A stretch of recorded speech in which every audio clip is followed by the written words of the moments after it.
Here we go, it's the Cobb Pod with Mick, Pete, Alex and Lunny.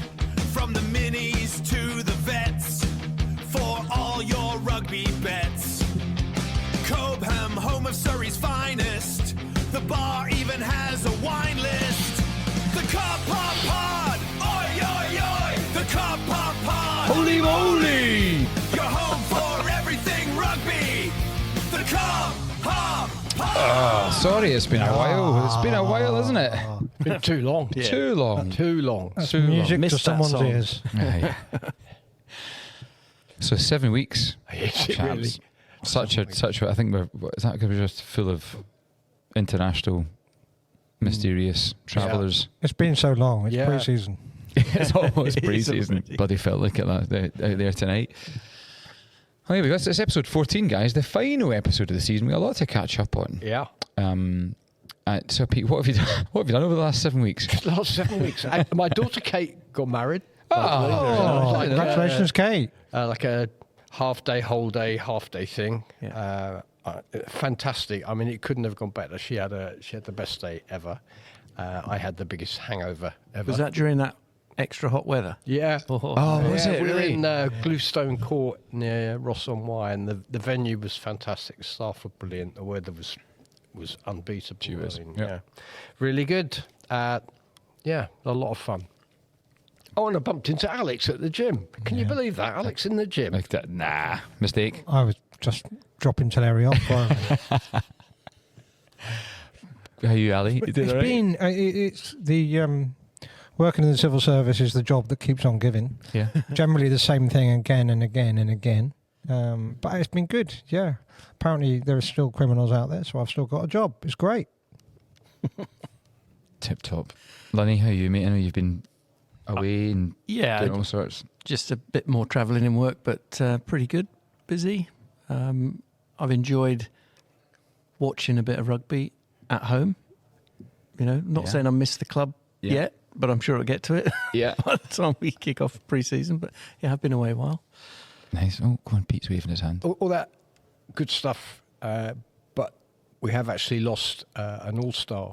Yeah. Phil Birch passed away on the 2nd of June. Funeral details are all up on the website, and there's a eulogy there as well. So it's really, really sad news. Second guy, we lost Dave Barrett the end of April, and now Phil Birch, unfortunately. Yeah, I played with Phil. Yeah, very sad news. Lovely, lovely guy. Lovely bloke. His wife was deputy head when my kids went to primary school as well. Right. She was excellent teacher. Yeah, very sad. And his son did quite a bit of rugby here and coached the Colts for a bit. Super family, but yeah, really, really sad loss. I didn't know that the details were shared already, so that's good. Thank you. Yeah, the funeral details went up today, so thanks Okay. to Nick Melton for organising that for me. Excellent. Sorry to hear that. Well, how do we do this? Are we going to do a review of the season? Or maybe a highlights of the season? Do you want to go back, Pete? Like, Yeah, go on, I'd give us, love like- to, and I think probably no one who played in the game or watched it would disagree, but the away match at Eastbourne, first of all, Right. we were looked after royally by them. Roast pork carved at the table, fantastic. And then a really tough game, and we were, I think, from memory, about 15 points adrift with maybe 15 or 20 minutes to go, and it wasn't looking good. And then we just kept playing rugby and scored, and tails were up, you know, and we won narrowly in the end. And for me, that epitomised everything that was good about Cobham's first team last season. Nice. I've got a couple, I think. Go on, Lunny. Under 18 girls. So we had Grace coaching them this season, which has been good. They had a super home win against Sutton and Epsom. It's the best I've seen them play. A handful of sort of try scorers, and they were so jubilant afterwards. It was one of the highlights. And the other one is in the Colts. Although I didn't get to the A-team final, which was at the Stoop, I did watch it on live stream. But the B-team final for me was absolutely brilliant against Rosslyn Park. 5-0 down within a few minutes, and it was like, oh my goodness. And they didn't let them back in. I think they ended up winning 30-odd-5 or something like that. Gosh. And it was really dominant from a superb unbeaten B team. So big highlights from Wow, that's class. Yeah, they're good. That's good. Ali, what about you? Go on, highlights of the season gone by. Goodness. I suppose for me, we talked about it a lot on the pod, for the girls section, is often about the clusters and the mixed age groups. And I suppose on all of those age groups, seeing how the two clubs and two age groups gel together as one team. And you start off the season with kind of these 4 different sets of players, and yet by the end of the season they're winning their finals day game. For the under 14s, for us that was brilliant. And we're against a team that we lost to twice, quite heavily. It was cracking, but they played as one team. I'm really proud of that. So yeah, that's right up there, and there's probably a few other things I could talk about all evening, but I won't bore you now. Yeah. I don't recall a season where, and rugby as a grassroots rugby club is about making sure the kids are having fun, but I don't recall a season where we had so much fun and yet did so well in every year group. Am I just recency bias, or? No, I don't think so. I've been in this role for about 5 years, and I think this last season there was more cohesion and success in all of the youth and the girls team than we've seen before. And playing a couple of those age groups up at tier 1, which is proper competitive stuff. So yeah, I agree with you. Right, amazing. What's your highlight? Probably that. Actually, every time we recorded the pod and we'd read out the results and the scores and the effort and the teamwork, you're reading this stuff and geez, this is really good stuff. It's amazing. Really is cool. I'd probably add to that, somewhat selfishly, the tour to Lisbon with the under 13s and under 15s, just because of that monumental 2 moments of resilience as a team that the kids had built and built and built all season. And then the vets tour to Florida for a couple of reasons, which we can do a seamless link if you want, straight into a quick review of the vets tour, which we went over to St. Pete's in Florida. To TC and to Cobham, who did the majority of the lifting. Absolutely phenomenal. TC knows the area pretty well, knew the team we were playing, but Cobham's, tell you what, that man runs a mean spreadsheet. Yeah. He's just helped with all of the governance policies. Right. He's just done it for us all. He's excellent. Loves it. Yeah. There's a wee voice note to come that was taken. You can probably hear it the morning after the game. But I'll tell you 2 amazing rugby stories from the tour. The first was I received a message from the Cobham Instagram page saying that they'd been contacted by a fella who lives out in Tampa who'd noted that we were out playing over 35 games of rugby against the St. Pete's Pelicans, and could he come and play for us? So more growth, right? So we FaceTimed him. We FaceTimed him from the bar on the beach. It was about 10:30 in the morning, so you do the math. And and I said, "You're more than welcome. Come along." And he played pretty much the whole game. He was about our age, He was 43. Played a bit of a blinder. Loved it. Came in the night out with us. So we went to. They'd organised to go to a brewery that's owned by one of the guys in the club. Went to the brewery. The speeches and the court we did with everyone. It was just a fantastic experience. But this guy stayed with us, ended up staying out with us, and said, "Actually, can I just bunk down on a floor?" So he did. Is he still alive? Woke up. We don't know. No, wonderful. So what a great wee story. And then in the morning after, you'll hear from Lewis in a minute. But the morning after, we were contacted by the club and said, just to let you know, sorry, this is when we got back home afterwards, maybe a week or so afterwards, just to let you know, you've reactivated around 30 players. Oh, wow. Who have now come back Grow the to game. train with us. There's quite a big old, quite a big club. You know, they put out some serious teams, and they've got about 30-odd 35-year-olds come back to training because actually we can do that. So they're coming on tour to Cobham. We've talked about it. It's in fact I might even be on the voice now. Okay, Ali, do you want to give it a bash? Yeah, if you can hear this voice, it's class. So we're here after the it's a nice voice. Cobham All-Stars game against the St. Petersburg Pelicans, and I'm here with Louis, one of the players from the game. How did it go, mate? It was awesome. What a game. Actually seeing everybody and sorry, can we restart? Sorry. Keep going. I'm just saying, it was fantastic. We don't have that many opportunities of team touring to Florida and coming here and play against us. So that was a fantastic event for the club. And I hope you guys had a great time here in St. Petersburg and with the Pelicans. And I hope this is what rugby is all about. So thank you so much for coming here and playing against us. It was amazing. And what do you think about the game, Rory? The game, I mean, I think we got our prep right from Wednesday night onwards. That was the key part of what we do. We all turned up on time apart from 2 with kit, which was nice as well. But I'll tell you what, any other teams that listen to our pod, come out and play the Pelicans. These guys hosted us like absolute champions. Nice. They took us down the brewery, they fed us, they got us drunk, they came out with us for the rest of the night, and you know what, we've had an absolute blast. This is the best place to come and play rugby if you're a tourist. It's just fantastic.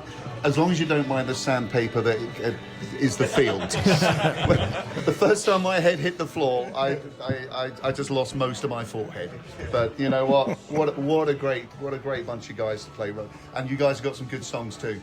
Yeah. Oh man, I won't repeat any of them, kids, but we had a blast. So It's no PG-13 songs. Yeah, a little bit. I mean, thankfully, I think the little 2-year-old didn't understand any of it, so she was cool. She was dancing though. Yeah. No, amazing. That was actually it's awesome. And then it was the perfect opportunity for us to bring people that haven't played in a very long time that used to be involved in the club, and a few fun calls, and then I was trying to bring as many old boys as possible, 35 plus. That was our limit. We're like, if you're 34, no, you're not playing. So we had actually some 50 years old, 60 years old playing. That was fantastic. Oh, wonderful. Now that just for reference, that voice note was taken at 9:30 in an Irish bar that they had opened up for us. Oh wow! To watch, to watch one of the, I can't remember, one of the Prem games or one of the Champions Cup games. I can't remember who it was in. It was Bath. Beg your pardon, because Pete was watching it. Yeah. So there was already a few beers flowing by then. It's great. Yeah, really good fun. There we go. That was superb. Wonderfully voice, husky. What else have the vets been doing? Well, we're just, the lighthouse moment of the season, apart from obviously going halfway across the world and playing rugby, was getting invited back to Twickenham. Mm-hmm.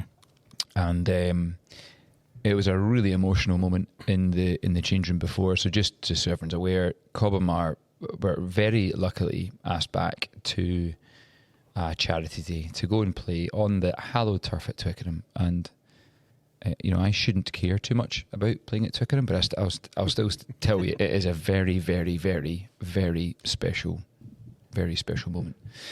But it was also the last ever game of rugby for 2 of our players. Oh. So we had a wee in the change room before. We had a wee couple of minutes just nodding to one Craig Robson and one Rory McVeigh, and they led the teams out. Nice. The games, and it was Cracking. just an amazing and quite emotional moment when they were being clapped on and clapped off the pitch. But we were there really to raise money for the Injured Players Foundation, and there's 6 teams that are invited every year. It's the second time we've been invited. It's a really, really good day. It obviously did not help that it was gusting 30 degrees. But the six teams raised just over 100 grand.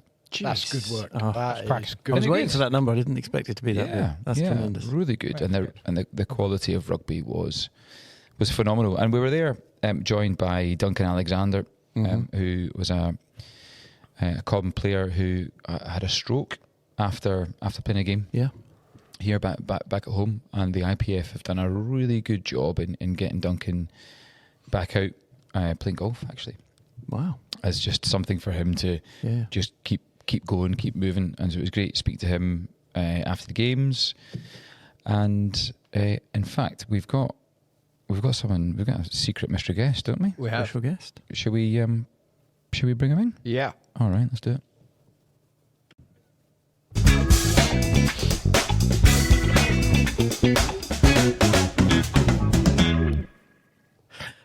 Good evening, Harry Bartlett. Hey, thank you for having me on. No, thank you for joining us. We're very pleased to have you on. And the link is back to the Injured Rugby Players Foundation. So I'm just going to briefly ask you who you are, why do you think we've got you on this show, and tell us a bit about yourself. Right. Just want to firstly start by thanking all the vets who raised the money for the Injured Players Foundation.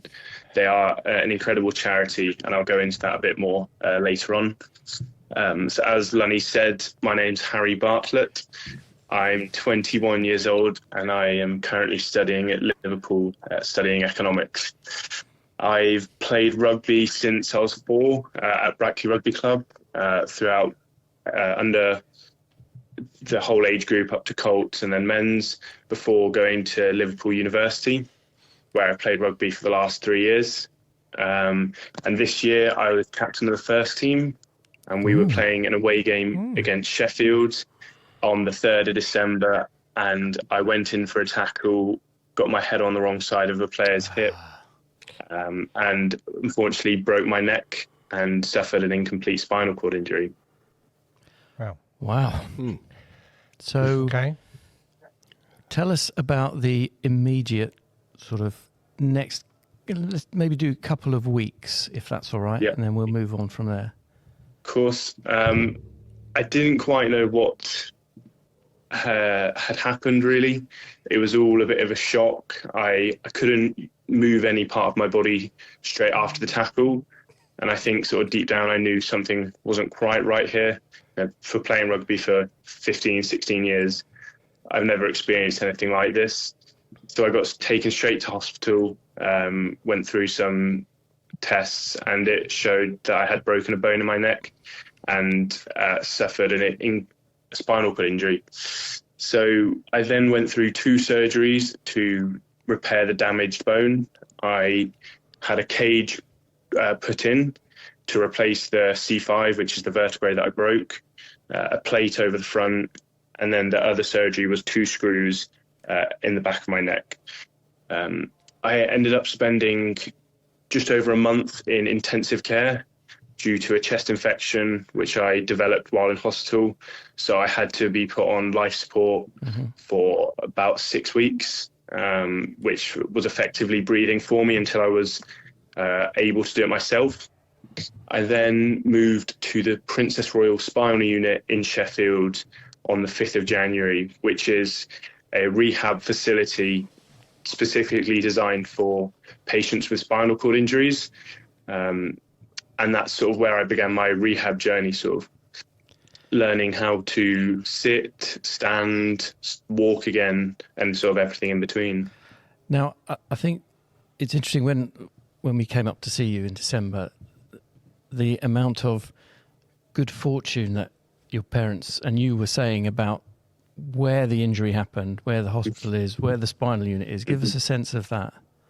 Yeah, so luckily, I don't know why I say luckily anymore, I say fortunately, I was playing about 15 minutes away from a major trauma hospital who dealt with serious cases like mine. So I got rushed straight to hospital, and the whole staff were incredible. They have an incredible spinal unit team. surgery team, sorry. So I got taken in surgery within 12 hours. They all knew what they were doing. And then on the same hospital grounds, they had one of the best rehab facilities in the country for spinal cord injuries. So yeah, I guess I was really fortunate for that. Yeah, that's a bit that I think was really sort of interesting to hear, was as much as it's a really unfortunate accident, being in the, dare I say it, the right place, Yeah. to have this happen. Can make Alex. such a difference. Yeah. Yeah, Harry, great to have you on. We've got you here via a video link.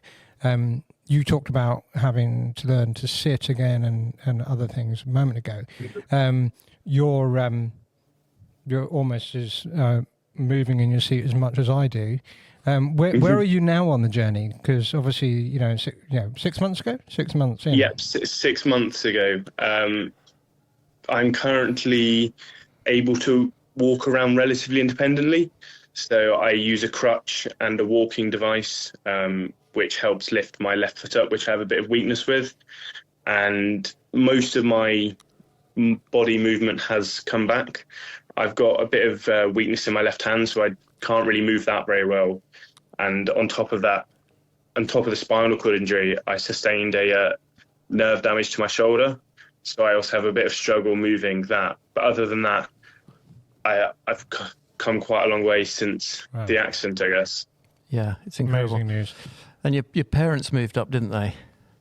Yeah. So straight after the accident, I think they realised that, it wasn't going to be in and out of hospital. So they decided to get an Airbnb and permanently stay up there. My dad had to travel a bit of work, but Mum was there every day, which I was really fortunate for. Yeah, very good. Pete, you got a question? Yeah, Harry, hi, it's Pete. It's very traumatic. What advice would you give to someone who suffered a similar sort of injury? What advice would you recommend to them? Yeah, I mean, it's not easy, especially early on. I think one of the things I really struggled with was I wanted answers all the time. And for the consultants, it's really hard to give because spinal cord injuries are so unique and can take anywhere up to 18 months to 2 years to see sort of most of your recovery. So I guess the attitude I took to it was you've just got to take each day as it comes. And, you're going to have high days, you're going to have low days. But as long as you slowly keep improving, keeping that positive mindset, keeping in touch with friends and family, talking to them, not keeping it to yourself, I think is really important. And it's something that I was really fortunate to have around me during this incredibly tough period. Yeah, it's amazing. And the link back to the Injured Players Foundation, be good for us to hear what support you've seen, because I know your mum raved about it when we came up, and I know that you've been involved with Matt Hampson Trust as well. So give us a feel for, what the fundraising that the vets have contributed to will have helped with. Yeah, so the Injured Players Foundation is England's rugby charity who support players with serious spinal cord or brain injuries whilst playing rugby.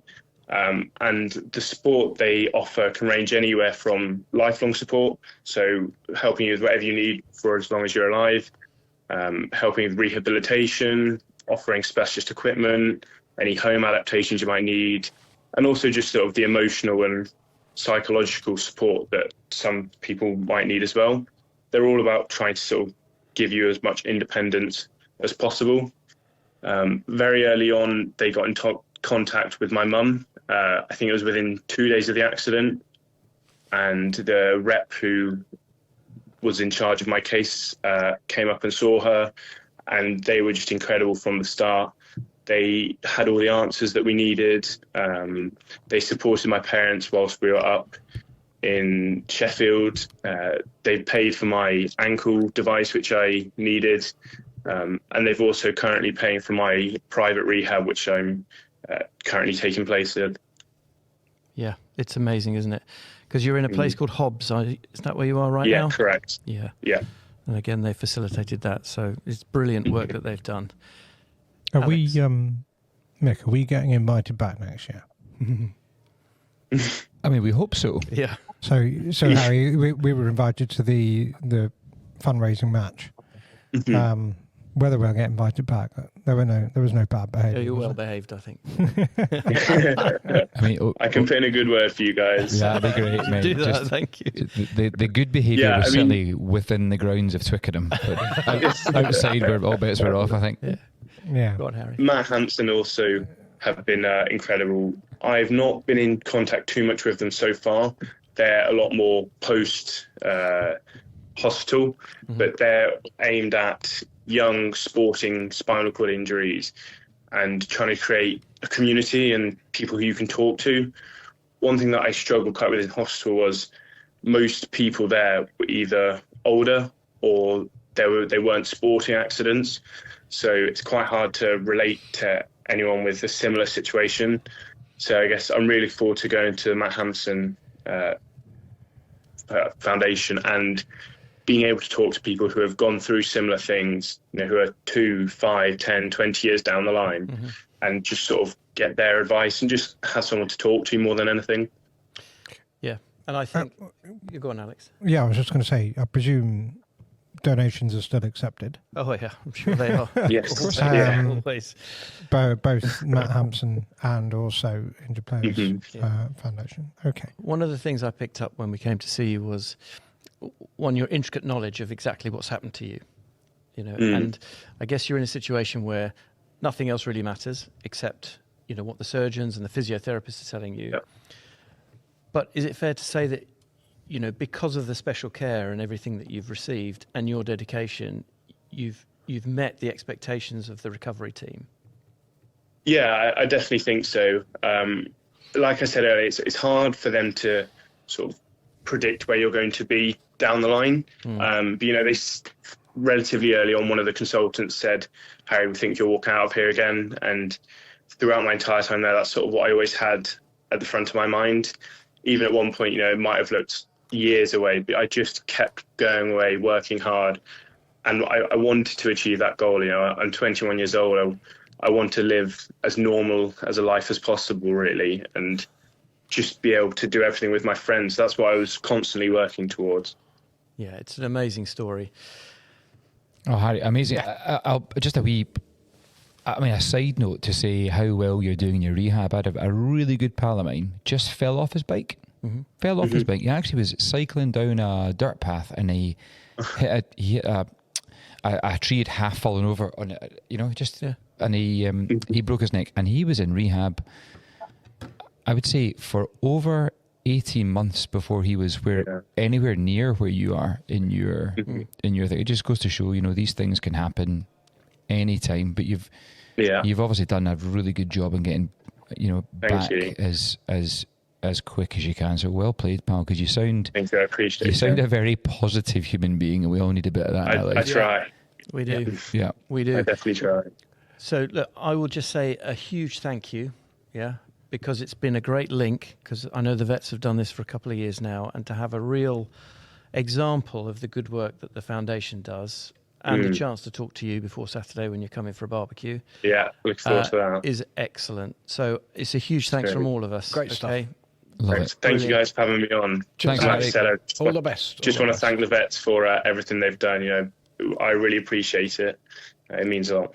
That's lovely. Amazing. Thanks, Harry. Thank you, Thank Harry. you, guys. man. Bye-bye. Enjoy. Take care. Bye. There we go. Amazing. Yeah, It's that whole thing around when we went up there. We went up in December, most of the family, and it was. We didn't know what to expect. We'd just seen the WhatsApp updates and really didn't know what to expect.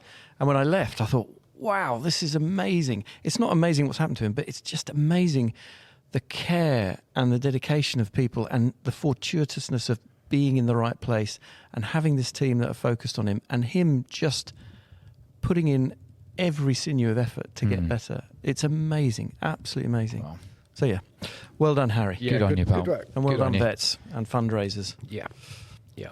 How about, so we've kind of looked back at some bits, some moments of the season. Shall we look forward? We're all going to take a wee break over summer. That's right. A wee break over summer. And although pre-season may have already started, Not quite, I don't think. Maybe. July. I think June's yeah, off. July. Well, the best pre-season. Well, you've got the best pre-season's your own pre-season, lads. That's all I'm going to say. You've got Saturday. Surely Saturday morning family touch is man. pre-season. Oh, That is. It is, isn't it? So that started I think it started in May. I think it's starting before some of our finals matches have finished. I was talking to Miles, and he's had about 60 people. I took a playing. video. I put it in the group. 60 odd folk.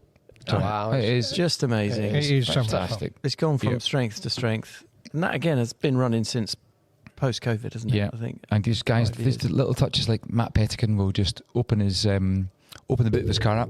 Sorry, that's my microphone stand. Dying. Mike. Hey, Matt Pettican will open the boot of his car up and go, "Oh, guys, I bought 60 ice lollies. Fill your boots." Lovely. Just brilliant. Oh, the best.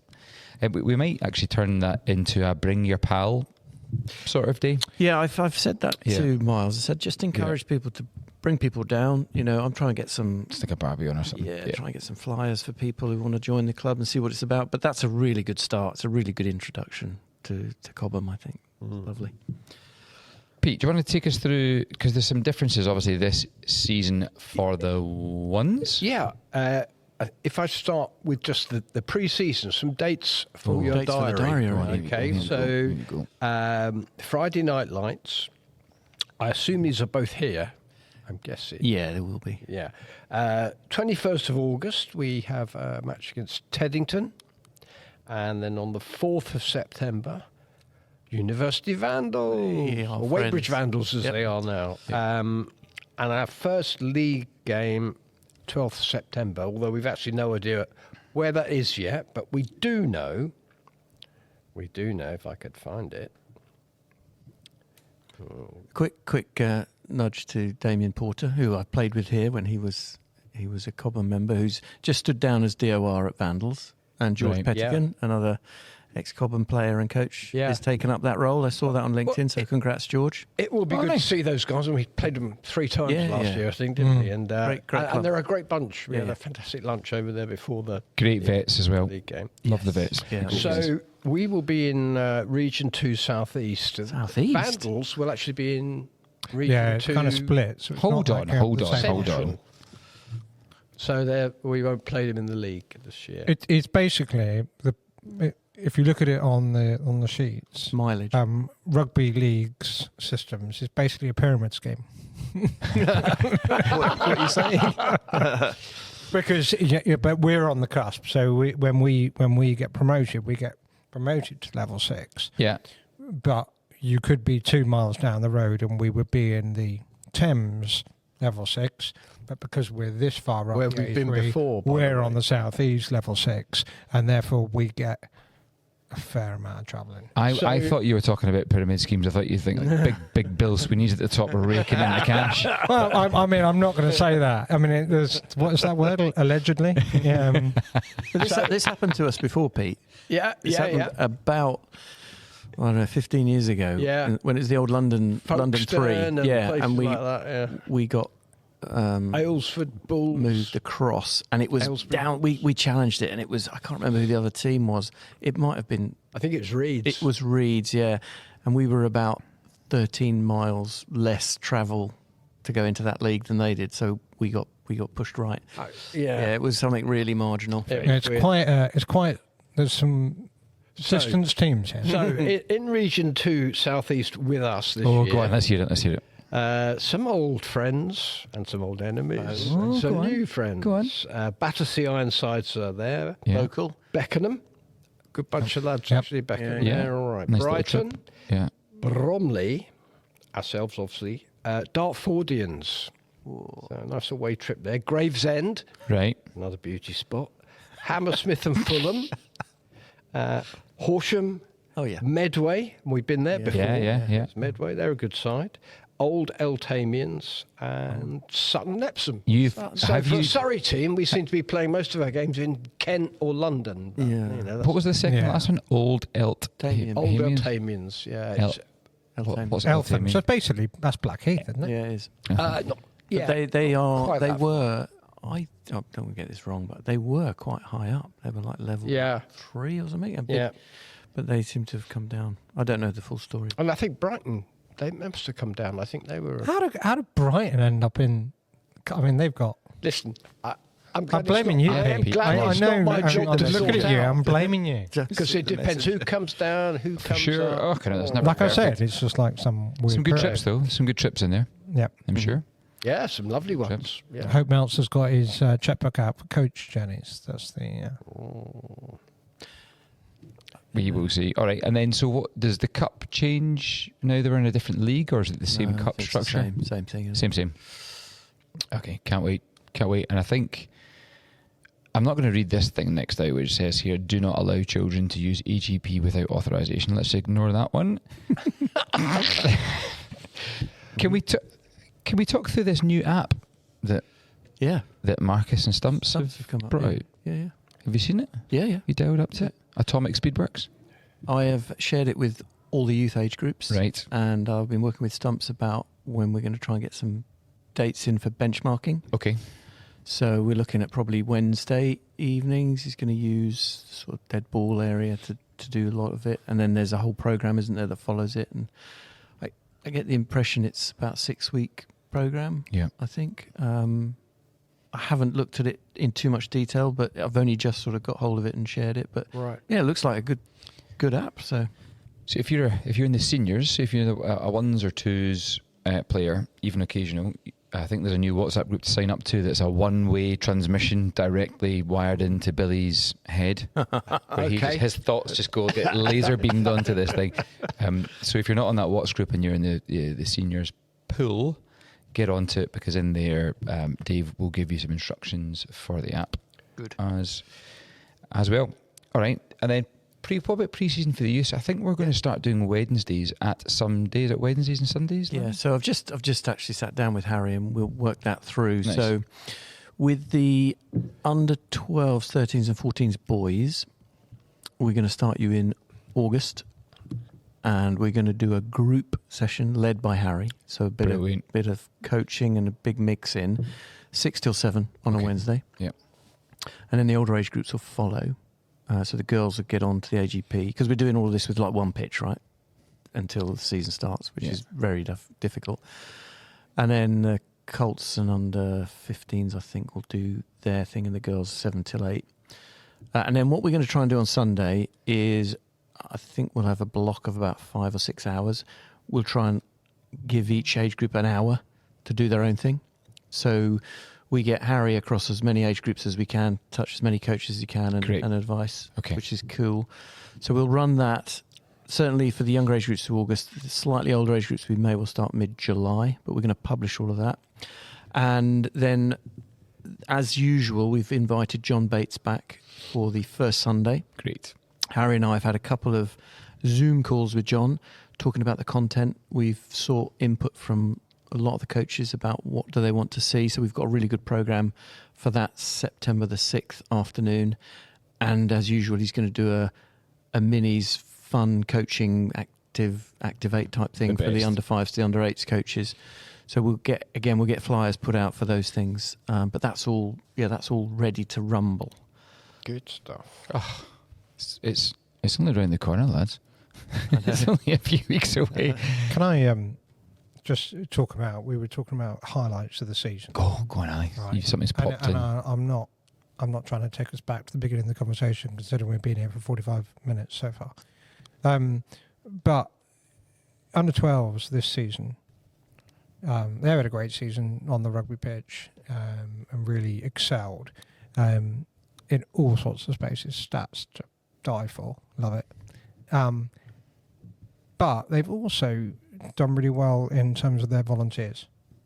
So it's quite a good moment just as we get into the off-season. For anyone listening, your coaches in your age group are really busting a gut to be the best coaches they can be for the kids on the pitch, supporting them and designing and developing work. In addition to that, there's a lot of things that you could be doing as a parent, as someone around the club and volunteers. And the work that the under 12s parents did on their tour was phenomenal. Dan, take a bow. That was brilliant. Raising a lot of money for kids that weren't able to do it, and also just taking the pressure off Pat and the rest of his team, not having to think, and indeed, if you're me, messing up some of the finances for your age group tour. You know, it just is such an amazing thing, and I know every coaching setup. I know that that Dan and the team they raised a lot of money for that, so that everyone could go. It was a completely, open to everyone tour. No one was excluded because of cost or anything like that, which is an important thing to consider. And I think he said to me that he bumped into a parent at like a school assembly, and the mum just said, "Oh, that trip was the best." Yeah. And that lad who went on that trip would have been one that maybe would have struggled to fund it. And it just, for one kid to make that, because of all the effort that everyone's put in with 24-hour running, cake the sales. tour costs can really They can, sure. Because, it is a parent and a child, so even when you're doing the budget tours, it still adds up. Yeah. And don't forget, come and talk to the Braemar All-Stars. I think we did sponsor, we put some That's money true. into that. True. Come and talk to us, if you're actually raising money for kids who can't or wouldn't be able to afford it perhaps, then please come and talk to us. We can always... Pete Christie's got big, deep pockets, guys. That's all I've heard there. Short arms. Short arms. Can I just marry up 2 points here? In the same way that I said about, as the vets, we went to St. Pete's and suddenly we made things happen, and other people said, actually, I'll come back and play rugby. Just to give you an impact of what Dan and the team did in terms of volunteering, the same thing happened in our year group. We just quietly asked a couple of parents, actually, would you mind getting involved in maybe helping us just maybe just pick up some of the social stuff, like queue out the door. Yeah, Yep, excellent. well, of course we have. There's loads of them, right? So, so shout out to Nikki Hepburn, right, who's been in touch with you, who's just grabbed it by the horn. She's got a committee of 700 people willing to help, and that's you need to eyeball people and saying on a podcast. Do you know, I think you're right. You can put something on the website, or you can send a missive out to everybody. It doesn't work. A bit of close contact. You're undermining the whole podcast thing. a good old-fashioned chest poking, Pete. That's what you're after. But on that, I spoke to Nikki, and if we have one or two more volunteers, I think we might get a little squad to do, Cobham social secretary work rather than just within age groups, because it's just as much work to organise it for one age group as it is to organise it for a whole club. This is it. Yeah, so. We had a meeting with Nikki and a couple of the coaches last week, and just things like, it's always quite difficult to get a coffee in the pissing rain over the other side. Yeah. And so Nikki said, well, why don't we just start a coffee shop? And we'll get a little urn. Yeah. And it'll be Billy Basic, but you get a hot cup of tea, and maybe we'll make some cakes, and then and we're just going to do it. Love it. How good. We love that. Love it. Thanks, Love it. gang. It's very good. Go on, Pete. Can we just talk about the wider rugby world for a bit? Yeah. Because I think a couple of big things happened in between Of course, our last mate. Sorry, podcast of course. and this one. Yeah. The Red Roses, of course, won Didn't they? their Yes. Ladies Six Wow. Nations Grand Slam, beating France 28-43 in the final, I Mm. think. So well done to them. Amazing. And also, I read today that Joe Yap, who apparently used to play scrum half, so her name is quite appropriate, I would say, because we know what scrum halves are like. But she's just been appointed as the coach for the women's first British Lions tour to New Zealand in 2027. Wow. So that's going to be that'll be one to keep Yeah, an eye that's on, I it's think. brilliant. She's done fantastic stuff. She's been with Australia for a year or so now. Yeah. And ex-England player coming back. And she's been to 2 World Cups herself. So Brilliant. Yeah, Yeah, that's good news. That's big news. And has anyone watched the rumble to the top 4 in the Prem? Because we now know. It's been brilliant. It has great, been hasn't it? excellent. Really And there was that one week which just made me really frustrated with the Prem, where there was just it was just cricket scores all over the place. there was a few. But since then, it's been really exciting. It's really tightened up. I have to say, I fancy Exeter to win the whole thing. I am a bit was a worried bold about call. Exeter going Well, Bath on Saturday. I don't think it's ever happened, but I fancy both of the away teams. I think Leicester will beat Saints, and I think Exeter will beat Bath. I might be completely wrong, but that's never happened. I think one away team won it before. I think it's 80% home wins. Yeah, 80%. but both So it's away. not- There's been one away each year, but not a lot of them. So it's a rarity. But Exeter, I've watched their last 2 games when they went away to Tigers and then hosted Saracens, and Saracens have been wonderfully hot and cold. they were hot for the first half. Is it quite common for this championship, what's it called? The Prem. The Prem, to keep going all the way into June?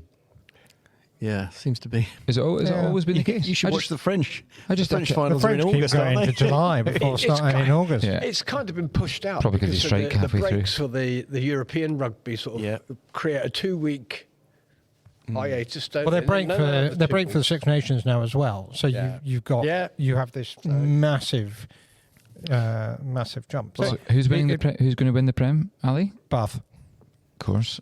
Pete? Northampton, I think. Lunny? Chiefs. Gee whiz. Who's got the home games? Bath and Northampton. Bath. Big news in France, though, is that the European champions back-to-back didn't make the top 4 in the top 14. So they can't even win their own league. Yeah, so. Ridiculous. Who's the prop? What was the prop here on the other rugby podcasts are available? Yeah. BBC Rugby Pod was talking about the prop whose name's gone out of my I head. don't know. Not David Flatman, was it? No, the French. French well, prop. The French prop who'd been out on the sauce basically since the win. the Champions Cup win. Out on the sauce all week, played on Saturday, got injured in 20 minutes. Is he the Tuafa Kalama? That guy. Wow. Yeah. Well said. There you go. Oh, he worked on that. He was working up to I could see it. Didn't even Google it. It's not even his name, guys. I made that one up. Sounded legit. I've got another couple of things. Yeah. Just quickly. So Go for it, mate. again, we'll publish this on Club Spond and website and whatnot, but we've got our annual Volunteers Day coming up, which is where Nick and Simon write a list of jobs that is on their back burner. Come down, do some painting Do some painting, clean the white fences, all of that sort of stuff. Both of those, yeah. I think it's going to be on the 11th of July, which tallies with some of the Nations Cup games. So we may be able to make a bit of a come and do an hour or two's volunteering and then watch a game or two of Grab something cold and yeah, busy. exactly.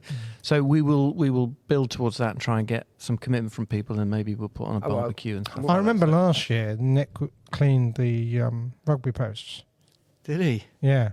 Maybe it was on the Volunteers Day, but that would be... I was jet washing last time, and the family touch was going on. So every time they got the ball near me in the corner, I would just spray everyone on the pitch. Why are you not out helping? Yeah, so there was that, and then there is a round ball sign at the gate saying all of England's World Cup games will be shown here, including air conditioning, I saw. So that's good. There we go. Well, they won't be showing the Scotland games because they're on at 2 a.m. Oh, are they? Ridiculous. Well, that's for all the players that haven't been allowed out to go and watch it. All of them. Yeah. Well, there we go, lads. There's our summing up. Well, it's a good catch-up, I think. Well, a good catch up. There we go. Yeah. And who knows? Maybe back for a 4th season. Yeah, maybe. September. Could be. All right. Have a blast. Thanks, boys. Thank you, Mick. Cheers, guys. Thanks all. Bye. Cheers.